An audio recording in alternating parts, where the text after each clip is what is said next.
Lembrando para vocês, gente, releiam, refaçam os exercícios, busquem mais, busquem. Esse processo só vai ter sucesso se a gente conseguir colocar isso na mente, que tudo depende de nós.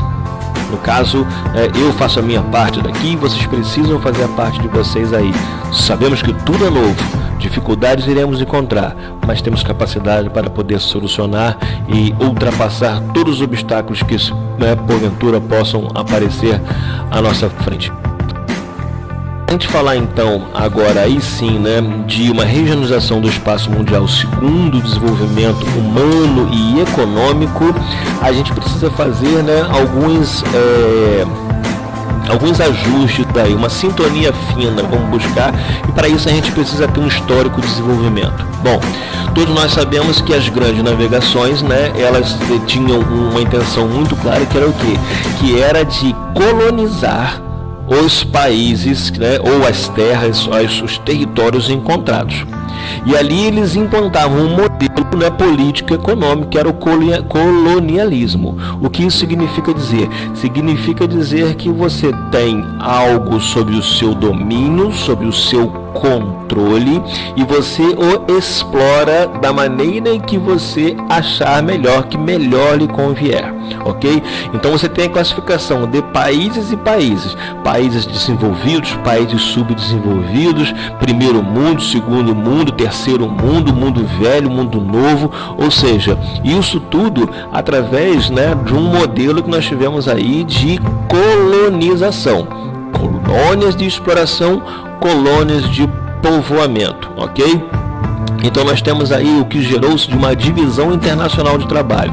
Primeiro nós temos essa divisão internacional clássica. O que isso significa?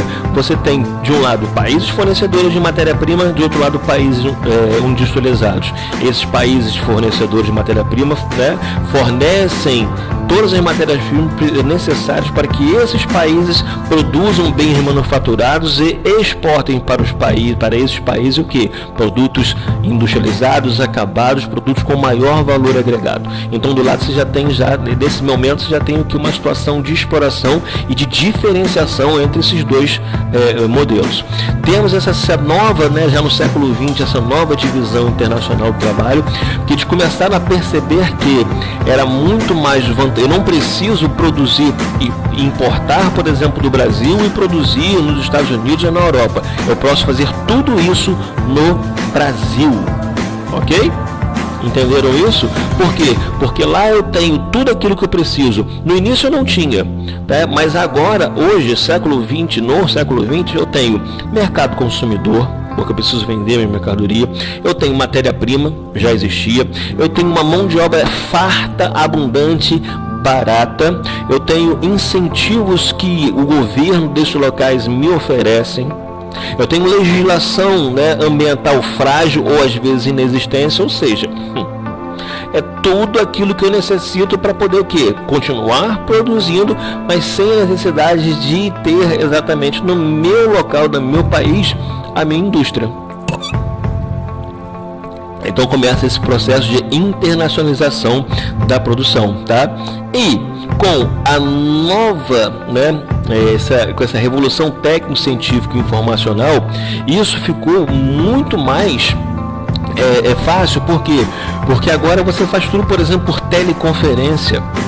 A gente está fazendo aqui uma coisa que foi proporcionada por essa revolução desse meio técnico científico informacional. Ou seja, eu consigo da sede da minha empresa que está lá no Canadá controlar toda a minha produção fabril de um país da África, por exemplo, ou da Ásia, ou da própria América, no caso do Sul, ou América Central.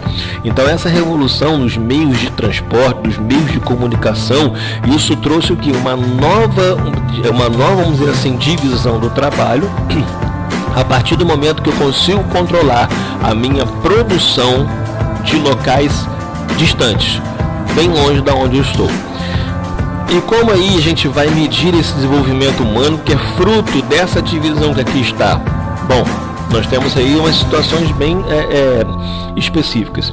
Índice de desenvolvimento humano, que nós vamos levar em consideração saúde, expectativa de vida, educação, média de anos estudados, nível de renda e etc. Tudo isso, né, quanto mais desenvolvido for um país, tá? Quanto mais desenvolvido, melhor vai ser seus índices de saúde, melhor vai ser sua expectativa de vida, maior vai ser o acesso e a permanência à educação, tá, gente? Não se esqueçam disso. O Brasil, por exemplo, ele universalizou a educação básica, ok?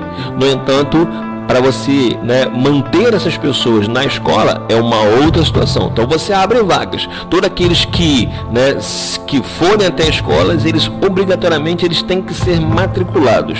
Agora, para você manter as pessoas lá dentro, é que é um desafio que o Brasil ainda não conseguiu superar.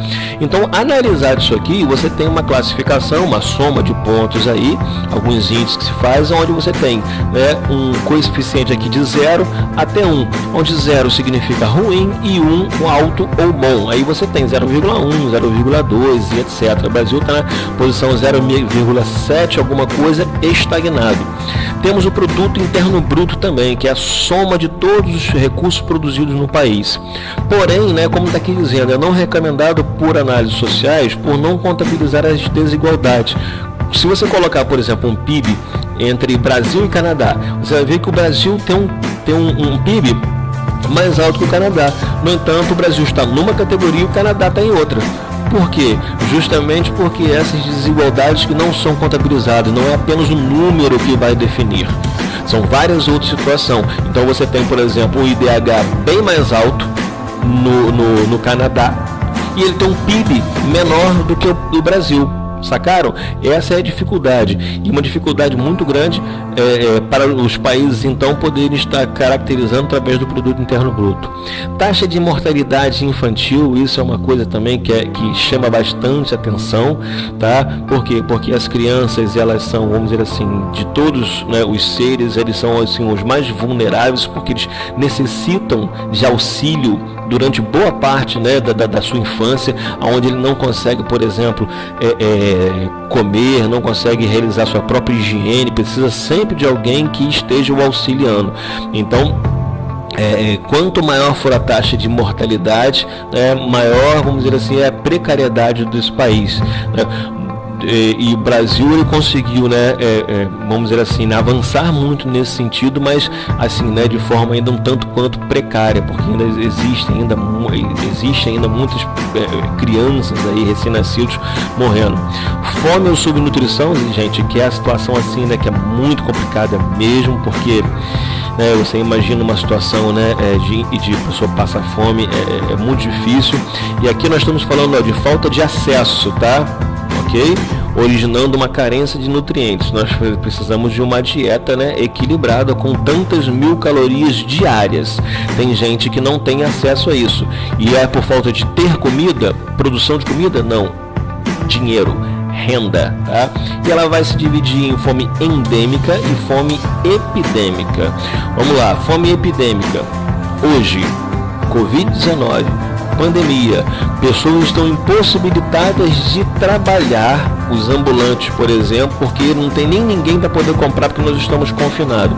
Essas pessoas correm um risco de estar em insegurança alimentar. Por quê?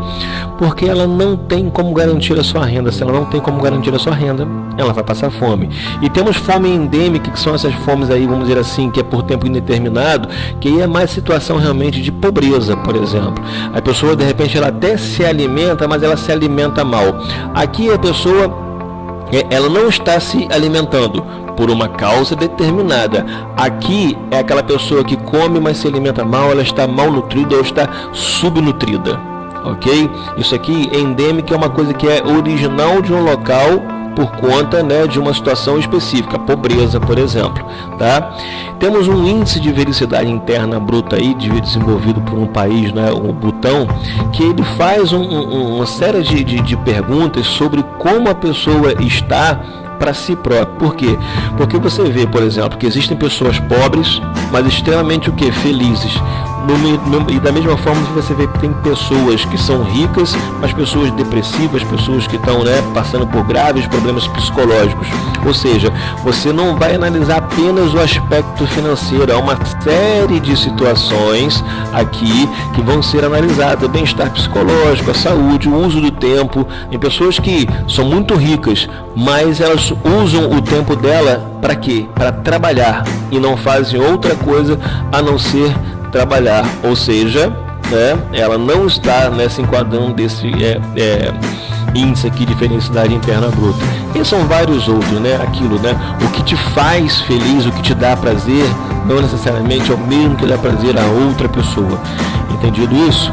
E por fim aqui a gente já entra aqui, né, essas regionalizações de acordo com o desenvolvimento, que nós temos aí então a seguinte situação, né, com as nomenclaturas para isso, como eu falei lá no início: países desenvolvidos e subdesenvolvidos, países pobres, países ricos, de acordo com o seu histórico de desenvolvimento, se foi colônia de exploração, se foi colônia de desenvolvimento, se foi colonizador ou se foi colonizado.